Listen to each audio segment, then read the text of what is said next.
Welcome to another exciting episode of the Innovators Insider Podcast, where we dive deep into the world of CAD, PDM, and PLM. I'm Richard Doyle, also known as the User Group Guy, and joining me today is my co-host, Mike LaFleche, the Professor. How are you doing today, Mike? Very good, Richard. How are you doing on this lovely day?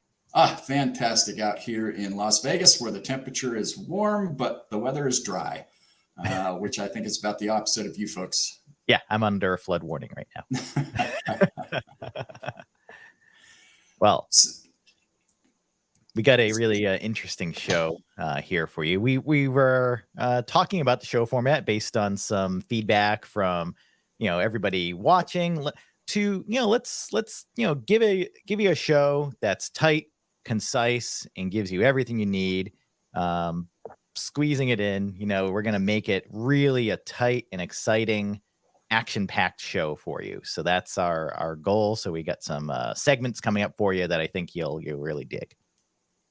And we're going to kick it off today with our technology segment. We haven't quite come up with a name for that yet, but we're working on it. And today, both of us are going to show a little something. So I'm going to go ahead and show a tech tip today. One of my favorites that came about from our, on our tech tips. You can find those at onshape.com. Go to the resources page and you'll find all of the tech tips. So my tech tip today is using PEM fasteners in sheet metal. And it gives me an opportunity to show a couple of things. So first of all, I've got this really nice sheet metal model here. Obviously, we're going to need some holes. So let's go to the hole function here. And notice that I actually have a standard for PEM. Actual PEM fasteners. Yep, actual PEM fasteners. Metric or unified. I like unified myself. You can go with the self-clinching standoffs. I also have the studs and the pins. Let's go ahead with a number 6 on here. And this is really great. This is something I learned from Michael a couple of weeks ago. Instead of selecting all of those points, I can simply select that entire sketch to put those holes in there. And I think that's just awesome. Yeah. And those will show up in the flat pattern too if you slide over there to that. You bet they will. Yeah. Absolutely. So you got the there. Yeah. Yep. Great. So let's go ahead and take that over to an assembly now. Now we've got our sheet metal. Now we're going to go ahead and insert our pen. And we're going to insert that using standard content. And there it is, the PEM, right? And one of the brilliant things I think here is this auto size fastener. So I don't remember what size I actually used on that. But if I use that auto size and select the hole, it'll tell me it's been sized to 632. I can go ahead and insert that now. And everything's hunky-dory. And just one last tip, if you haven't used the replicate function, absolutely use the replicate function. Yeah, look at that. How easy. Look at that. Isn't that slick? Yeah. So very nice. Yep. So that's my tech tip for today, using PEM fasteners in your sheet metal model. That's a great tip, Richard. A lot of sheet metal manufacturers. I think of like Brian LaGrange down in Louisiana and all the sheet metal stuff that he does. Lots of really good things you can do with sheet metal in Onshape, and the PEM fasteners being embedded is fantastic. Yeah, just wonderful. Yeah. Another thing that our customers often use are gears, right? So what I want to do is talk about our custom feature spotlight today. And in our custom feature spotlight, I'm going to show you some gears right here. So let's go in and I'll share my screen. All right. So here we are in Onshape. I'm on my in an assembly here for this particular gear set here. And how did I create these gears? Well, I used the help of custom features in Onshape. Custom features allow you to create any sort of feature in an automated fashion. So instead of like creating a gear, by sketching the involute shape and all the paths and things, you can see that, it's a lot of complex geometry. You can have Onshape just build you a gear, right? And look at the complexity of this gear. This is a helical gear, right? With a proper diametral pitch, 5 right here. We got, the root fillet, we got the pressure angle, all the things if you went into the machinery's handbook, you would find, right, Richard? I mean, we've gone through that book a million times, right? And all the things you need.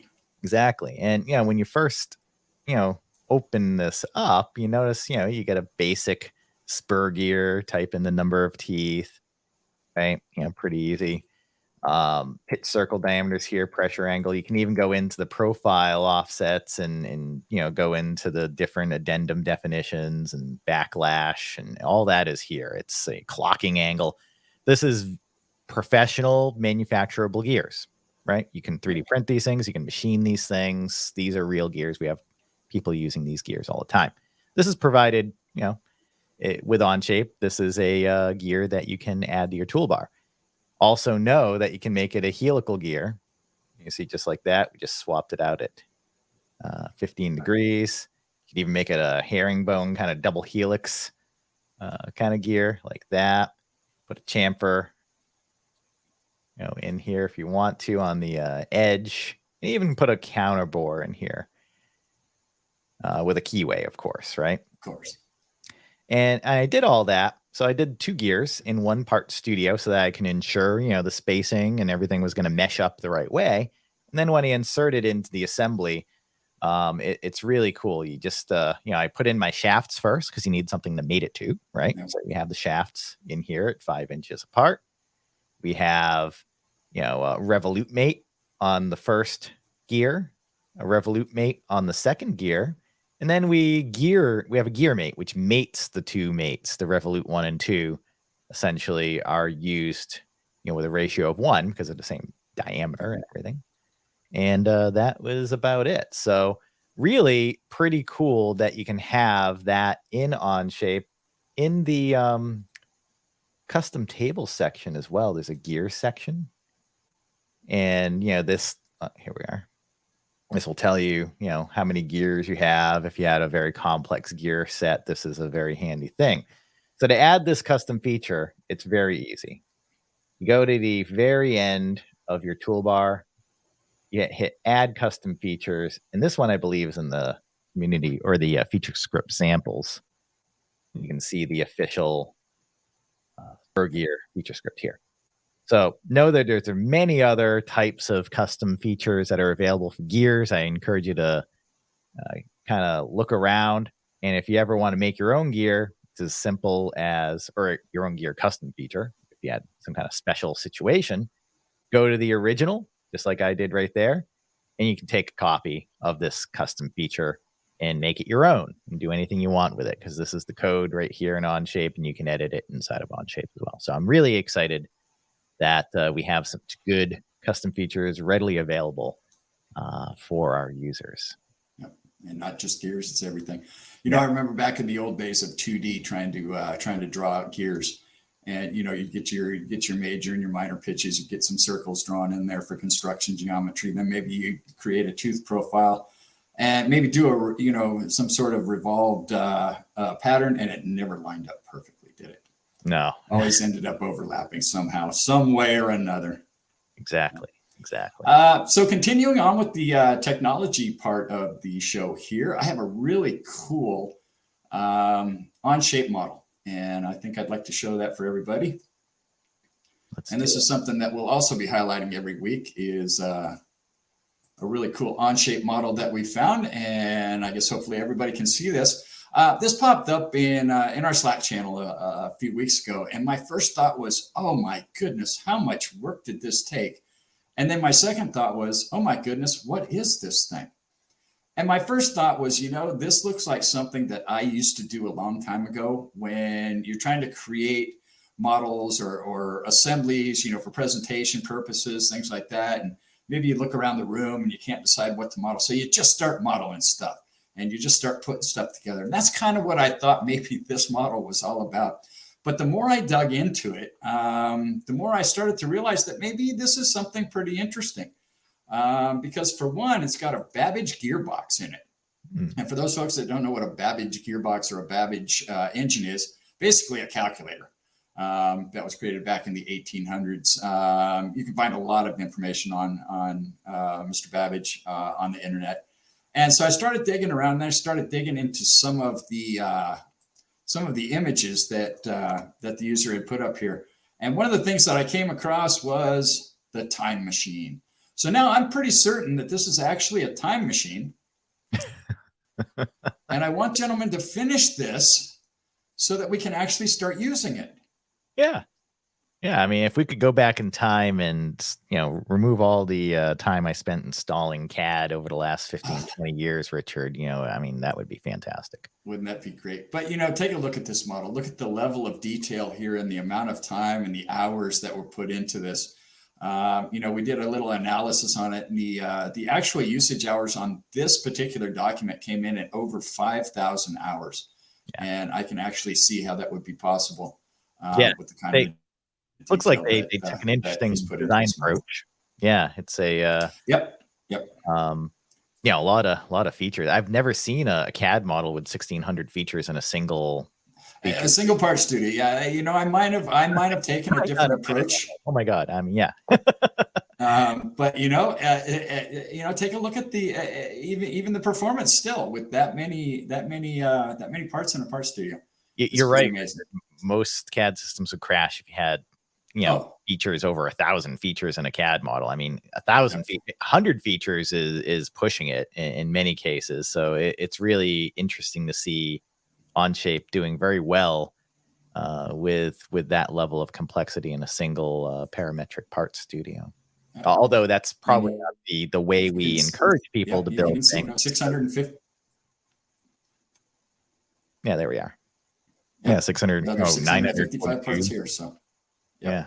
So pretty amazing what the part studios can do. Like you said, Mike, we probably wouldn't approach it this way, but certainly it's an option if you want to do it. Don't do it. Don't do it. Whatever you do, don't make 600 feature part studio. So if that's one other thing to take away, and I commend the person who created this 100% because it's an insane amount of work, but that you really do want to break things out into separate documents for performance and for usability, right? If you have different manufacturers making different components, it's very much appropriate to split these things out and your structure, your company structure, all of those different things have to be taken into account. So exactly. Yeah. So fortunately, Onshape has the flexibility to allow you to do things the way that you want to do. Yeah. All right. So what do we have next, Richard? Well, we could talk a little bit about community. We've got some great stuff coming up. Our online Onshape user group meetings coming up first. There we go. Coming up first on July 18th is the student Onshape user group meeting. That's run by Imants Smidgens and Lillian Giddings, two students from the Washington State area. And they've got a great speaker this time. They're going to be talking about FeatureScript. And they've got Evan Reese from Oval. Wow. He's going to be the feature presenter. And he's going to be talking about FeatureScript. And he's even going to show folks how they can go ahead and create their own FeatureScript. And he's going to do that live. So that's Tuesday, July 18th. We're running that at 12 p.m. Pacific time. A little bit different. We usually run these at noon Eastern time, but we shifted it over to the West Coast this time for the folks over in California and Washington. Make it a little easier on them. They don't have to get up quite so early. We always have our German-speaking Onshape user group meetings. Those happen the first Thursday of every month. It's a great group. They meet every month. They've got a nice core group of folks that come together. The meetings are always fun. I sit and watch and I listen. I don't understand what's going on most of the time because it is in German. But on occasion, they'll actually speak some English and allow me to participate in the meeting. So I appreciate them for that. And then finally, our Women Who CAD Onshape user group. And this is a group specifically for women and those that identify as women to get together, talk about Onshape, talk about engineering. They've got another great keynote speaker, Deb Wyke, a professional engineer from Wisconsin. She's been in the PTC user community for many years and currently runs the Badgerland PTC user group, one of the top user groups, Creo user groups in the country. She's been doing that for many years. And even through the pandemic, she was able to keep that group going with online meetings every week. They do a lunch and learn. Fantastic woman. And she's going to be talking all about her career and her time in the PTC user community. So another great meeting. You can find all of those on the user group page at onshape.com. And then finally, one little note from the forums. I forgot to check it before we came on the air, but I'll check it right afterwards. Michael Pascoe is going to come up with the next render battle. This will be render battle number 4. If you haven't participated in those, they're a lot of fun. Michael's going to make it a little bit easier on everybody this time. We're going to actually preload a model that you can then do some rendering with. So we don't have to go ahead and start creating these models by scratch anymore. It's a fun contest. There's no prizes. All you get is bragging rights and a nice little medal that they post in the forums. It's actually a fun thing to do, and I highly encourage everybody to get involved and get into the render battle number 4. Number 4. Yeah, let's see. Number 4. Let me do a search for that. Yeah, I talked to Michael earlier this morning. He said he's going to try and get something up here today. But he wanted to make sure it was a good message. So absolutely, yeah. Not there yet, but we'll put the link. I'm sure it'll be there by the time we drop this episode. So we'll go ahead and we'll put that link in the show notes there, and everybody get involved with the render battle. I think it's just so much fun to do. Yeah, being able to render directly in Onshape on a web browser without having to have the fancy card. It's fast. It just works like everything else in Onshape. Years ago when we were doing rendering, it was like, you hit the render button, you might as well go off and have a meeting or have a cup of coffee or, take a nice long break because it was going to be a while until that render was complete. And now even, the most complex renders that I've done, and don't get me wrong, I don't do that many complex renders. But the ones that I do render in a matter of seconds, it just works. Yeah. I got one other announcement that I'd like to bring up, Richard, and this is the 2023 World Championship of 3D CAD speed modeling with our friend Too Tall Toby Schnars that we all know and love. Yep. So this is coming pretty soon, right? There's going to be the you can see July 15th is the first date here in the brackets. So that's coming up pretty soon. And yours truly will be hanging out with Toby on a few of these shows as a co-commentator. So nice. Doing a little color analysis, are you? Exactly. Excellent. So I hope to be there. Looks like I see a few Onshape logos in this list, which is fantastic to see. I think I saw Imant Smidgen's name on that on there somewhere earlier when I was looking, and very nice. Which is a good time to remind everybody that our good friend Alnis Smidgens was the world champion for the last 3D CAD speed modeling challenge. So yes, that is good on Alnis, and we'll be if it was Imant's that I saw in there, we'll be rooting for Imant's. Oh yeah, there it is, July 22nd, Imant's right there. So, nice, like the his emoji there, his avatar. It's great. So yeah, we'll definitely be rooting for him as well as all of the contestants, though, because all the contestants, it's going to be really interesting to see all the different players, the CAD systems. I see some return favorites and some new folks in this list. So really exciting to see. And I'll tell you what, they are a ton of fun to watch. They really are. And just to watch these folks go at it. They have 2, maybe 3 minutes to create something. And these aren't just block parts. These are some fairly complex parts. And it's just fun to watch watch how fast they do it, number one, plus to watch their techniques. And you'll actually learn something from just about everybody that you watch on these challenges. So. Exactly. Yeah. So I think each of the contests are on a Saturday morning, so it's a nice way to wake up, have coffee, and watch the esports CAD modeling championship. It's the next bigger than pickleball, even. Beating America. This is going to be the biggest thing ever. There you go. I think we're just about wrapped up. It was a tight, quick show today, but with the new format. We'll still continue to have interviews with really special stories and customers and guests and engineering luminaries and folks internal to Onshape, I'm sure. So, it's summertime, so it's a little light, but we're gonna, really continue on, bring you the same stuff that you've loved, plus some new things. So we'll try. And keep your fingers crossed. Hopefully on our next episode, we'll be talking to the kids from the Rockets team from Quebec. They were at LiveWorks with their Rockets this year, and we're working hard to get them on and interview them for the next episode. So yeah, hopefully that'll happen, but we'll have our tech tips. We'll have our community updates, and we'll have some fun. Very good. Very good. Well, it's always a good time to hang out with you, Richard, and everybody else here in the community.